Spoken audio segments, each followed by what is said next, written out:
E aí pessoal, beleza? Tudo tranquilo? Professor Thiago Ferreira, professor de Biologia, e seja muito bem-vindo ao nosso canal. Se você ainda não é inscrito, se inscreva, ative o sininho das notificações.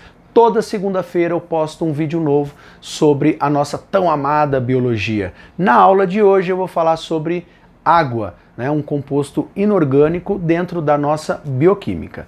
Tranquilos? Então pega aí o seu material de anotação e uma boa aula!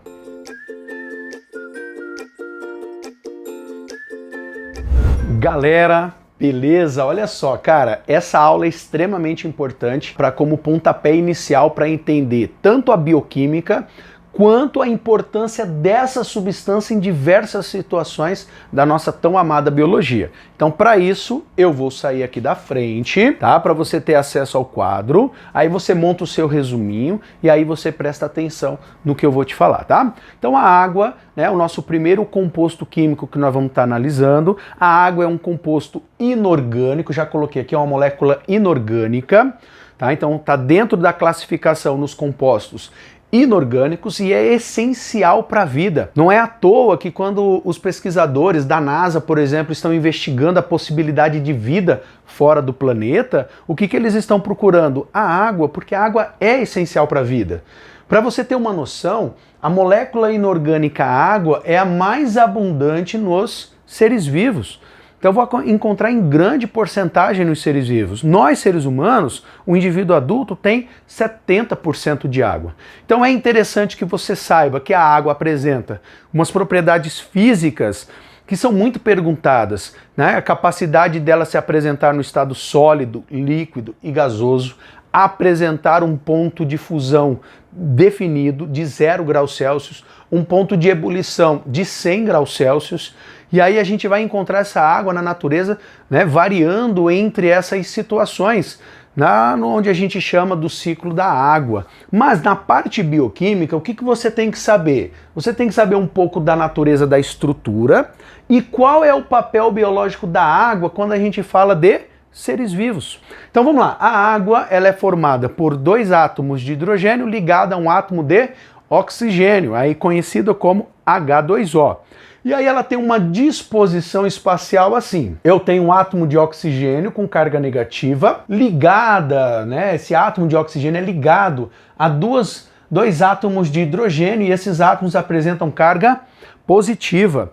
Essa ligação que une os hidrogênios ao oxigênio é chamada de ligação covalente, tá? E aí essa disposição dos hidrogênios com o oxigênio cria um ângulo ali de aproximadamente 104,5 graus, tá? Existe uma propriedade da água chamada de coesão, que vai ser muito importante, né, para que essa molécula de água consiga se aderir a outras moléculas de água, através de uma ligação chamada de pontes de hidrogênio ou ligações de hidrogênio. Então essa ligação vai acontecer entre um hidrogênio de uma molécula com o oxigênio de uma outra molécula. E essa ligação ela tem uma certa firmeza, certo? Uma certa resistência que vai ser importante para vários processos.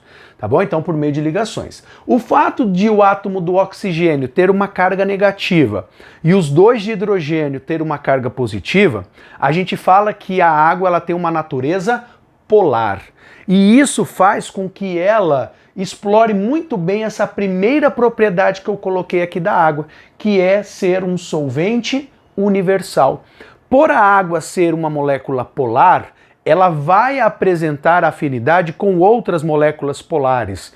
E aí ela vai ter uma maior facilidade em dissolver essas moléculas. Então isso daí é extremamente importante. Então a gente chama na biologia ela como um solvente universal, porque a grande maioria das moléculas encontrada no meio dos seres vivos é polar. E aí a gente consegue dissolver.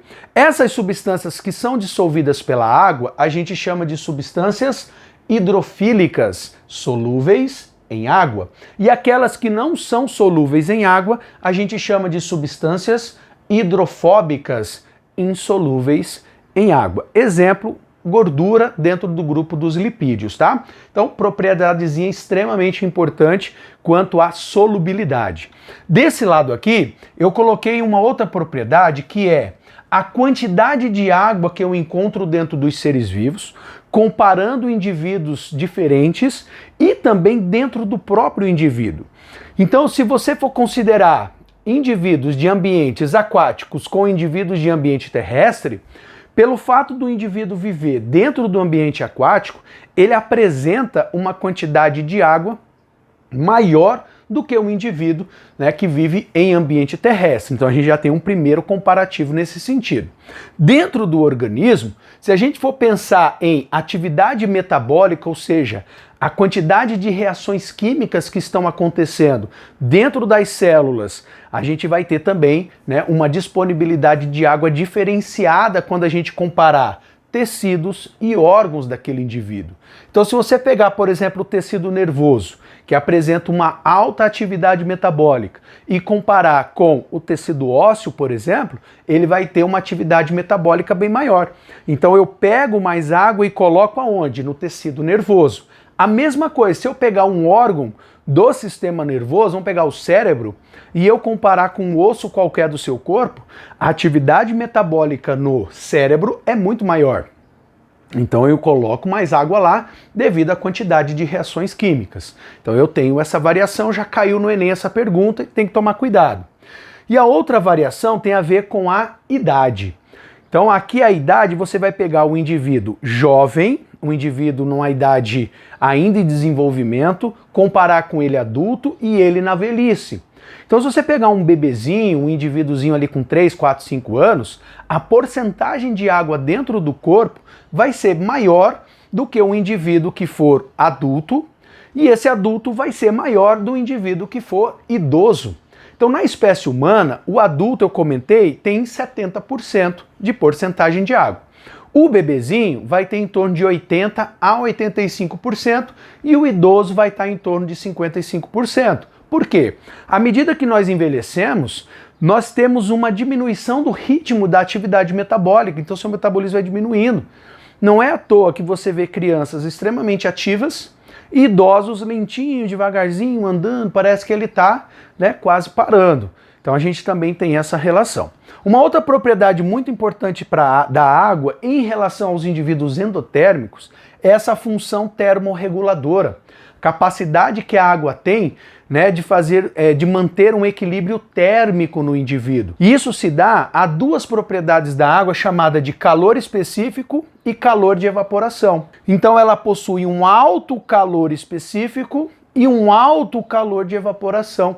Isso ajuda na dissipação do calor que aquele corpo está recebendo. Então a água é deslocada para aquele local e ajuda a manter o equilíbrio térmico naquele local, tá? Então isso daí é também extremamente importante, foi fundamental para indivíduos endotérmicos, tá? Como meio de transporte, eu coloquei aqui transporte de substâncias, tá? Então ela vai estar atuando, né, levando e trazendo substâncias. Vamos lá.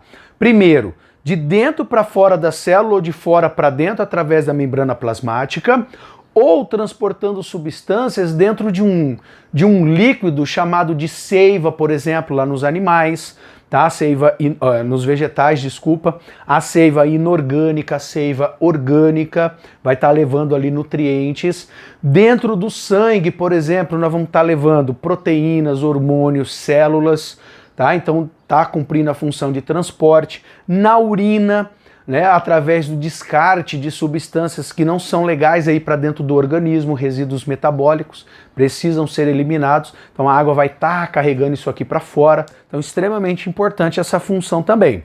Em relação às reações químicas, a água ela pode estar atuando diretamente em uma reação química, aí eu chamo a reação de hidrólise, ou uma reação também chamada de síntese por desidratação. Então a água vai estar diretamente nessa reação. Ou a água simplesmente vai servir como meio reacional. Ela vai servir de palco para que as reações químicas aconteçam. Vamos entender o que é uma hidrólise. Hidro é água, lise é quebra. Então é a quebra de um composto, geralmente um composto orgânico, a partir da água. Isso daqui é muito comum de acontecer no processo de digestão nosso. Na ação de algumas enzimas ocorre a hidrólise. Então eu quebro lá, por exemplo, o amido, que é um carboidrato, tá? em moléculas menores, maltose até chegar em glicose. Isso é a hidrólise, então a água está entrando para o processo. Agora, reações de síntese por desidratação são aquelas em que eu pego moléculas simples, eu faço a união dessas moléculas e para eu conseguir unir essas moléculas, eu perco água.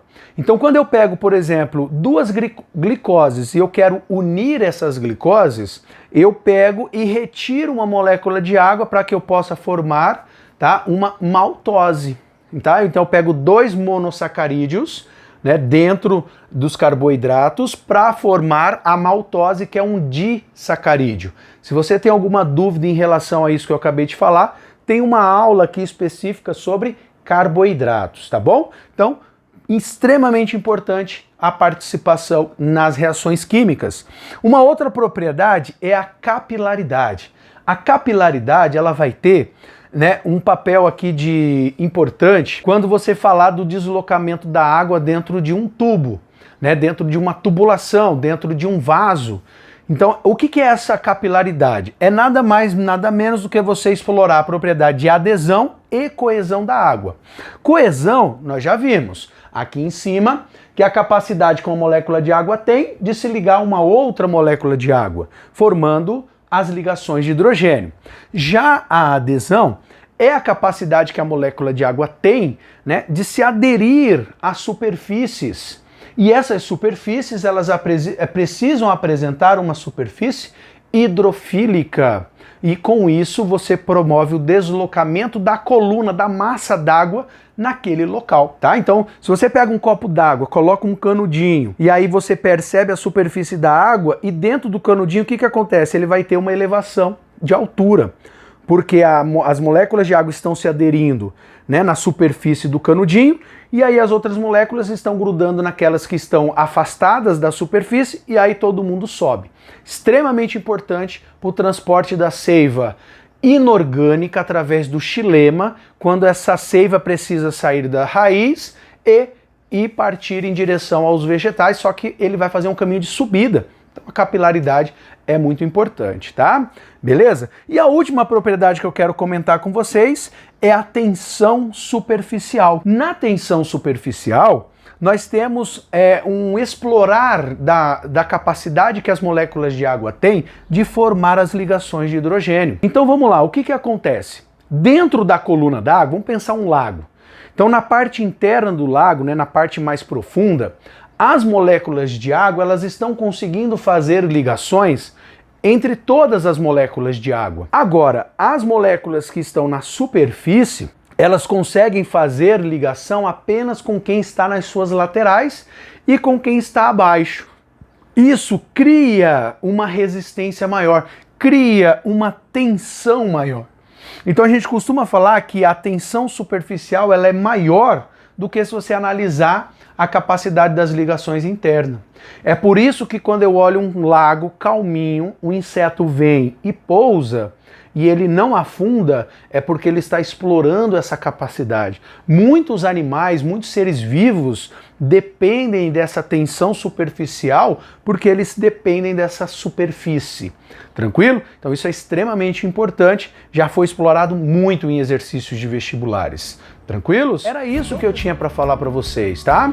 Então, ó, se você curtiu, né, se você entendeu, divulgue, curta, compartilhe, se inscreva aqui no nosso canal. É um canalzinho pequeno, tá crescendo, se Deus quiser, para poder ajudar outras pessoas, tá? Eu tenho certeza que alguém vai precisar desse material e talvez você vai me ajudar a fazer com que ele chegue cada vez mais longe. Então, de coração, muito obrigado.